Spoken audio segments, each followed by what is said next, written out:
Assalamu alaikum students, I am your chemistry teacher. Today 6 June 2020. This lecture for all 10th boys and girls chapter number 9 हम लोग पढ़ रहे हैं। आज का टॉपिक हमारा बहुत इम्पॉर्टेंट टॉपिक है। ये दोनों जो हैं वो आपके पास दो टॉपिक हैं और ये दोनों लॉन्ग क्वेश्चन के तौर पर बोर्ड के पेपर में आते हैं और इनमें से शॉर्ट क्वेश्चन भी जो हैं वो इनके पार्ट्स करके जो हैं वो शॉर्ट क्वेश्चन के तौर पर भी आते हैं। तो वो टॉपिक कौन सा है? Importance of equilibrium constant. The topics which will be discussed today, chemical equilibrium state, यानी कि मैं दोबारा जो है वो बताऊंगी केमिकल इक्विलिब्रियम स्टेट क्या है, इक्विलिब्रियम कांस्टेंट क्या है, और फिर हम इसकी इम्पोर्टेंस पढ़ेंगे कि ये हमने पढ़ा तो इसकी क्या जो है वो अहमियत है। ठीक है, तो अहमियत में दो जो है वो इसकी इम्पोर्टेंस है, डायरेक्शन ऑफ रिएक्शन और एक्सटेंट ऑफ रिएक्शन, रिएक्शन की सिमत और रिएक्शन की हद। ठीक है, ये दोनों टॉपिक्स जो हैं वो आज हम लोगों ने डिस्कस करने हैं, तो अच्छे तरीके से जो है लेक्चर को सुनिएगा। सबसे पहले आप लोगों के पास आ जाती है केमिकल इक्विलिब्रियम स्टेट। अब केमिकल इक्विलिब्रियम स्टेट जो है वो 10th क्लास अगर किसी बच्चे को क्लियर नहीं हुई थी पहले, तो अब जो है वो गौर से सुन ले कि इक्विलिब्रियम का जैसे ही हम सोचते हैं हमारे ज़हन में आता है लफ्ज़ बैलेंस, तवाज़न।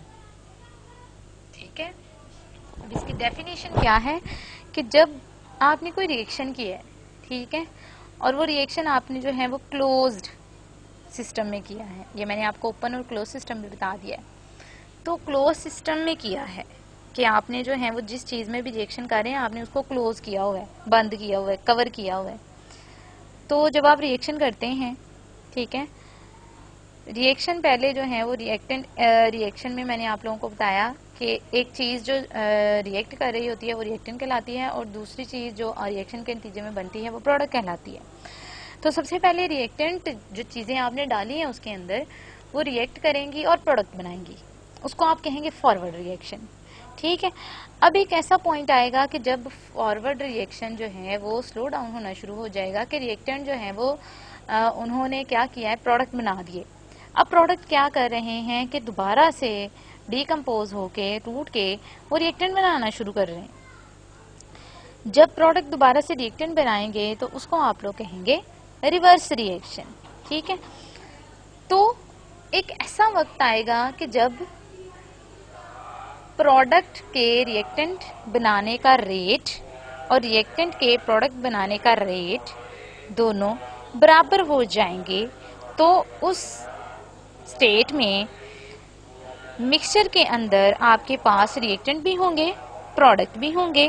ठीक है, और आपका जो रिएक्शन मिक्सचर है उसकी कंपोजिशन कांस्टेंट हो जाएगी। ठीक है, तो उस स्टेट को आप लोग कहते हैं केमिकल इक्विलिब्रियम स्टेट।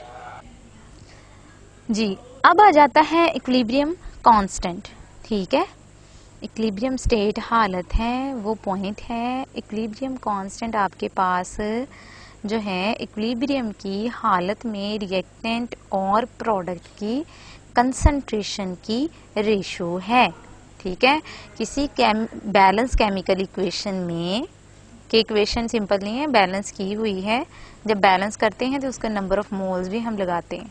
ठीक है, तो आप लोगों के पास जो उसके नंबर ऑफ मोल्स हैं उनकी पावर, उनके कोफिशिएंट, ठीक है, प्रोडक्ट और रिएक्टेंट की कंसंट्रेशन जो है उनके रेशो को आप लोग कहते हैं इक्विलिब्रियम कांस्टेंट। अब यहाँ पे जो है वो मैं आप लोगों को बता रही हूँ कि इक्विलिब्रियम की हालत जो है, ठीक है, गौर से समझिएगा, इक्विलिब्रियम की हालत जो है वो सिर्फ तब नहीं आती कि फॉर एग्जांपल हमने कहा हमारे पास जो है वो 100% जो है वो रिएक्टेंट है। ठीक है, उन 100 ने जो है वो रिएक्ट करके 100% प्रोडक्ट बना दिया। ठीक है, अब रिवर्स रिएक्शन में जो है वो 100 में से 50% जो प्रोडक्ट है उन्होंने रिएक्टेंट बनाने स्टार्ट कर दिए। ठीक है, कि एक वक्त ऐसा आया कि जब उसमें 50% रिएक्टेंट है और 50% ही प्रोडक्ट है, तब इक्विलिब्रियम की हालत आ जाएगी। ठीक है, तो सिर्फ सिर्फ यही एक इसकी जो है वो कंडीशन नहीं है कि ऐसी ही हालत में इक्विलिब्रियम आएगा। इक्विलिब्रियम में जो है वो रिएक्टेंट और प्रोडक्ट की कंसंट्रेशन 50-50% होना जो है वो कंपल्शन नहीं है, लाजमी नहीं है। इसके बगैर भी इक्विलिब्रियम स्टेट आ जाती है। अब वो कैसे आती है कि फॉर एग्जांपल आपके पास रिएक्टेंट थे, उन्होंने प्रोडक्ट बनाना स्टार्ट किया। अभी सिर्फ उन्होंने क्या किया, 30% प्रोडक्ट बनाया, ठीक है। तो क्या हुआ कि फॉरवर्ड रिएक्शन जो है वो स्लो हो गया, कि प्रोडक्ट जो है वो अब फौरन से रिएक्टेंट बनाना स्टार्ट कर दिया उन्होंने, ठीक है। कि अभी 30% ही, अभी रिएक्शन जो है वो स्टार्ट ही हुआ था, थोड़ा सा जो है वो फॉरवर्ड रिएक्शन चला, यानी कि प्रोडक्ट बने। उसके बाद ही जो है वो प्रोडक्ट ने क्या किया, रिएक्टेंट बनाना स्टार्ट कर दिए, कि अब रिएक्टेंट प्रोडक्ट बना रहे हैं और प्रोडक्ट दोबारा से रिएक्टेंट बना रहे हैं। तो जब एक ऐसा पॉइंट आ जाएगा, ठीक है, कि जब फॉरवर्ड रिएक्शन का रेट और रिवर्स रिएक्शन का रेट बराबर हो जाएंगे, उसमें रिएक्टेंट में रिएक्शन मिक्सचर के अंदर रिएक्टेंट या प्रोडक्ट 50-50% अब नहीं होंगे। वो आपके पास होंगे कि 80% रिएक्टेंट है और 20% जो है वो आपके पास प्रोडक्ट है, ठीक है। तो उस स्टेज में भी आप लोगों के पास इक्विलिब्रियम जो है वो अटेन हो जाता है, ठीक है। अब ये तो दूसरी जो है वो आप लोगों के पास केस आ गया। अब ये तीसरा केस कौन सा है? तीसरा केस ये है कि आप लोगों के पास क्या हुआ कि रिएक्शन जो है वो स्टार्ट हुआ, ठीक है, उसने सारे के सारे जो है वो प्रोडक्ट बना दिए, ठीक है। अब सारे प्रोडक्ट बन गए, लेकिन अब सारे प्रोडक्ट जो हैं वो रिएक्टेंट नहीं बना रहे दोबारा से, सिर्फ कुछ प्रोडक्ट जो हैं वो रिएक्टेंट बना रहे हैं। तो इसका क्या मतलब हुआ कि आपके पास प्रोडक्ट ज्यादा होंगे और रिएक्टेंट जो है वो कम होंगे, कि एक ऐसा पॉइंट आएगा कि जब जितने प्रोडक्ट रिएक्टेंट बना रहे हैं उतने ही रिएक्टेंट प्रोडक्ट बना रहे हैं, और अभी प्रोडक्ट वाले हिस्से में प्रोडक्ट भी ज्यादा सारा पड़ा हुआ है, ठीक है। तो आपके पास रिएक्शन मिक्सचर के अंदर प्रोडक्ट ज्यादा होगा जबकि रिएक्टेंट जो है वो कम होंगे, कि अब आपके पास क्या रेशियो आएगी, 20% रिएक्टेंट है और 80% आपके पास प्रोडक्ट है। तो इस स्टेट में भी इक्विलिब्रियम जो है वो आप लोगों के पास हासिल किया जा सकता है। रिएक्टेंट या प्रोडक्ट की कंसंट्रेशन जो है वो यहाँ पे ये नहीं होता कि 50-50% होगी तो इक्विलिब्रियम कांस्टेंट जो है वो आएगा। यहाँ पे सिर्फ ये हम देखते हैं कि जब फॉरवर्ड रिएक्शन का रेट रिवर्स रिएक्शन के रेट के बराबर हो जाए तो आपके पास कहलाएगा वो पॉइंट इक्विलिब्रियम स्टेट। और उस स्टेट में, उस कंडीशन में, उस पॉइंट पे जो आपके मिक्सचर के अंदर प्रोडक्ट की और रिएक्टेंट की कंसंट्रेशन की जो रेशो होगी, उस रेशो को आप लोग कहते हैं इक्विलिब्रियम कांस्टेंट। अब समझ आइए 10th क्लास? हाँ जी, अब आप लोगों के पास आ जाती है इसकी इम्पोर्टेंस, ठीक है। अब इम्पोर्टेंस जो है वो अच्छी तरीके से आपने समझनी है। इसकी दो इम्पोर्टेंस है कि हमने इक्विलिब्रियम कांस्टेंट पढ़ा, उसकी इम्पोर्टेंस क्या है, क्यों इतनी ये अहमियत का हामिल है। तो इसकी एक इम्पोर्टेंस है डायरेक्शन ऑफ रिएक्शन, कि इक्विलिब्रियम कांस्टेंट जिसको हम Kc से रिप्रेजेंट करते हैं, ठीक है, तो उसकी मदद से हम लोग किसी रिएक्शन की डायरेक्शन का भी पता कर सकते हैं और किसी रिएक्शन की हद का भी पता कर सकते हैं कि उस रिएक्शन के अंदर कितने रिएक्टेंट हैं, कितने प्रोडक्ट हैं, ठीक है। तो ये इस Kc की जो है वो इम्पोर्टेंस है। सबसे पहले आती है prediction of direction of reaction. अब यहाँ पे आप लोगों के पास डायरेक्शन ऑफ रिएक्शन की जो है वो प्रेडिक्शन जो है वो आप लोग पढ़ेंगे कि हम कैसे डायरेक्शन ऑफ रिएक्शन की प्रेडिक्शन करते हैं Kc की वैल्यू से, कि हमारे पास Kc की वैल्यू जो है उससे हमें कैसे पता चलता है कि रिएक्शन जो है वो फॉरवर्ड हो रहा है या रिवर्स हो रहा है, या इस पॉइंट पे रिएक्शन जो है वो इक्विलिब्रियम की हालत में मौजूद है, ठीक है। अब सबसे पहले आता है how to predict the direction of reversible reaction. Reversible reaction में ही जो है वो आप लोग जो है वो फॉरवर्ड और रिवर्स रिएक्शन होंगे, तो उसी में आप लोग जो है वो डायरेक्शन जो है वो प्रिडिक्ट करेंगे। रिवर्सिबल रिएक्शन में ऐसा नहीं होता। तो हम कैसे कर सकते हैं? We can predict the direction of reaction by comparing the reaction coefficient with Kc of reaction. Kc को Qc से कंपेयर करने से हम बता सकते हैं कि हमारा रिएक्शन फॉरवर्ड है, रिवर्स हो रहा है या इक्विलिब्रियम की हालत में आ चुका है। अब ये Qc क्या है? मैं Kc भी बता देती हूँ दोबारा से और Qc भी बता देती हूँ। कंपैरिजन में लिखा हुआ है यहाँ पे Kc is the equilibrium constant in term of concentration, concentration की टर्म में। उसके बाद Kc is the ratio of equilibrium concentration. ठीक है, अब लफ्ज पे गौर करें। इक्विलिब्रियम की हालत में जो रिएक्टेंट और प्रोडक्ट की कंसंट्रेशन होगी वो Kc कहलाएगी। नीचे फॉर्मूला भी आसान लफ्जों में लिखा हुआ है। Product of equilibrium concentration of resultant, resultant यहाँ पे प्रोडक्ट लफ्ज उसके लिए यूज किया गया है। ठीक है, और नीचे जो है वो आपके पास product of equilibrium concentration of reactant, तो ये आपके पास Kc है। अब Qc क्या है? Qc है रिएक्शन कोएफिशिएंट। रिएक्शन कोएफिशिएंट क्या है? Qc is the ratio of initial concentration, जो स्टार्ट में जो है वो आप लोगों के पास कंसंट्रेशन होगी। इक्विलिब्रियम से पहले की कंसंट्रेशन की बात हो रही है, इक्विलिब्रियम के बाद की कंसंट्रेशन की बात नहीं होगी, क्योंकि इक्विलिब्रियम की हालत में तो आपके पास प्रोडक्ट और रिएक्टेंट जो है वो जितने रेट ऑफ फॉरवर्ड रिएक्शन और रिवर्स रिएक्शन बराबर हो जाएंगे। तो हम जो है वो बात कर रहे हैं इक्विलिब्रियम की हालत से पहले की हालत की। ठीक है, तो यहाँ पे Qc जो है इनिशियल कंसंट्रेशन ऑफ रिएक्टेंट और प्रोडक्ट है कि इक्विलिब्रियम की हालत से पहले कोई भी वो पॉइंट के जिस पे आप अपने रिएक्शन के अंदर जो है वो रिएक्टेंट की तादाद देखते हैं या प्रोडक्ट की तादाद देखते हैं, अपने रिवर्स रिएक्शन को देखते हैं या फॉरवर्ड रिएक्शन को देखते हैं, तो उसके लिए जो आप लोग कांस्टेंट यूज करेंगे वो है रिएक्शन कोएफिशिएंट Qc। इसका भी वैसे ही फॉर्मूला है, फॉर्मूला जो है वो यहाँ पे सेम ही है, एक लफ्ज का फर्क है।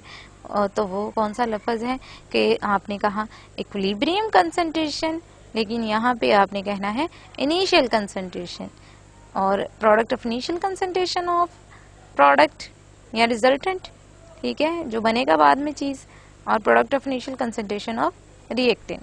ठीक है, अब यहाँ पे 3 केसेस हैं। While predicting the direction of reaction, we come across 3 cases. 3 cases हैं डायरेक्शन ऑफ रिएक्शन को प्रिडिक्ट करने के। ठीक है, तो वो 3 केसेस कौन से हैं? केस 1 है,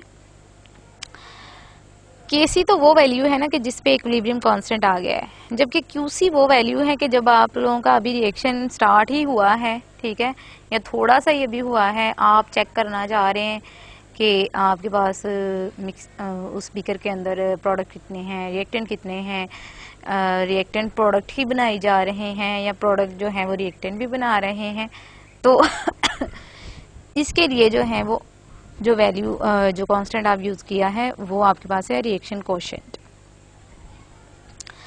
अब अगर Kc की वैल्यू Qc की वैल्यू से बड़ी होती है तो क्या होगा? केस नंबर 1 है। अगर Qc की वैल्यू Kc की वैल्यू से बड़ी होती है तो कौन सी डायरेक्शन होगी? ठीक है, और अगर Qc की वैल्यू Kc की वैल्यू के बराबर आ जाती है तो क्या होगा? ये सारा कुछ जो है ये आप लोगों ने पढ़ना है डायरेक्शन ऑफ रिएक्शन में। ये 3 केसेस हैं और ये तीनों केसेस जो हैं वो बहुत इंपॉर्टेंट है, शॉर्ट क्वेश्चन में भी आते हैं, 1 बाय 1 करके भी आते हैं और एक साथ भी आते हैं। ठीक है,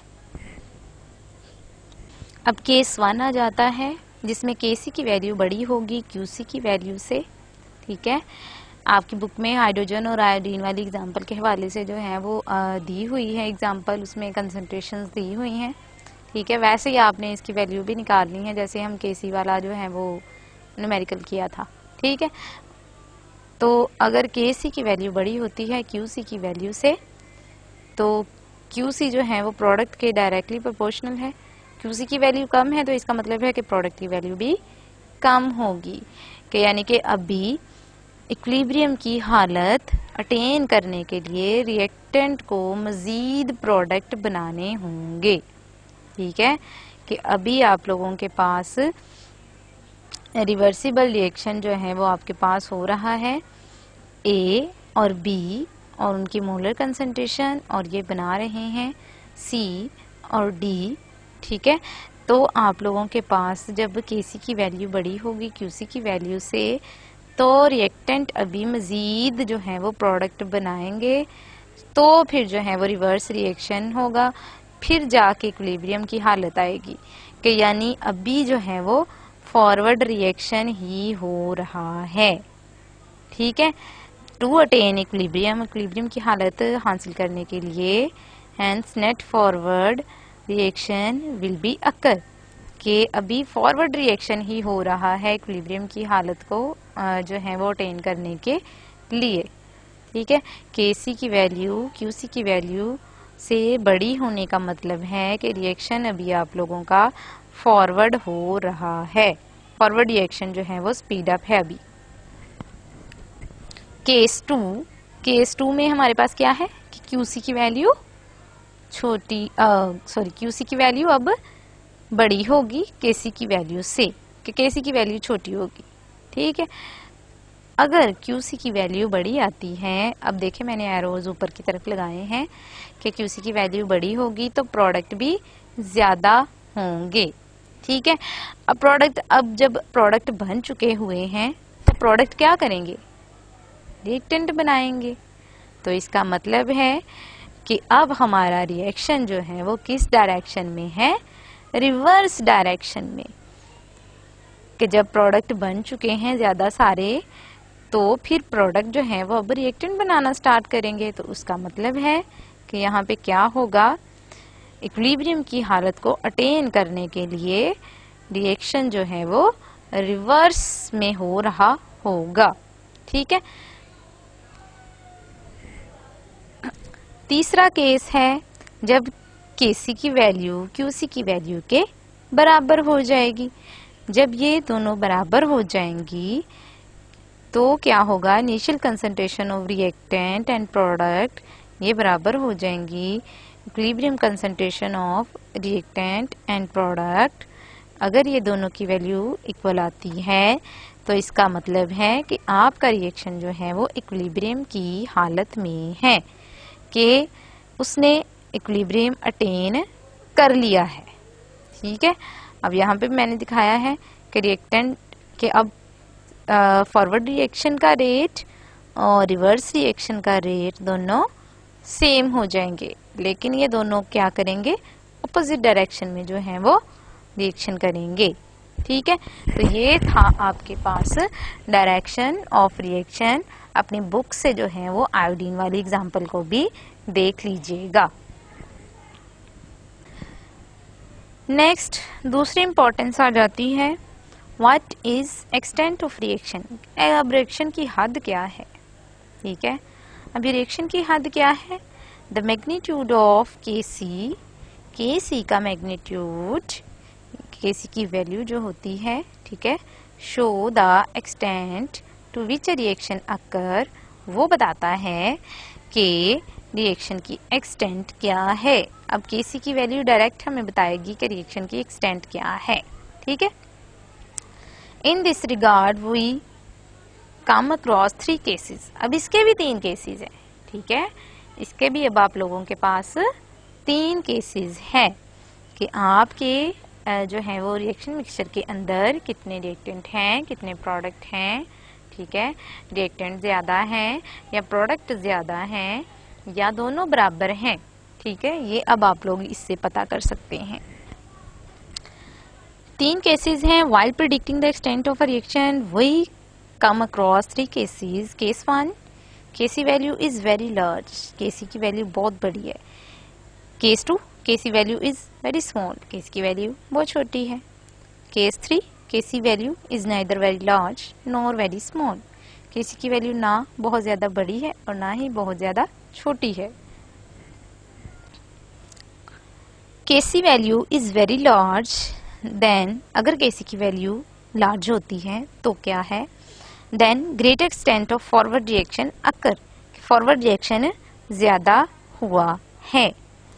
KC value is very small, अगर केसी की वैल्यू छोटी होती है, then greater extent of reverse reaction occur, के रिवर्स रिएक्शन ज्यादा हुआ है। ठीक है।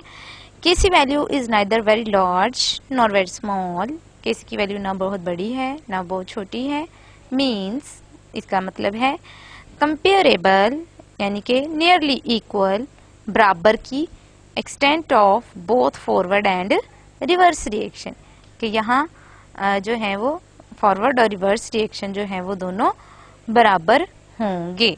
ठीक है।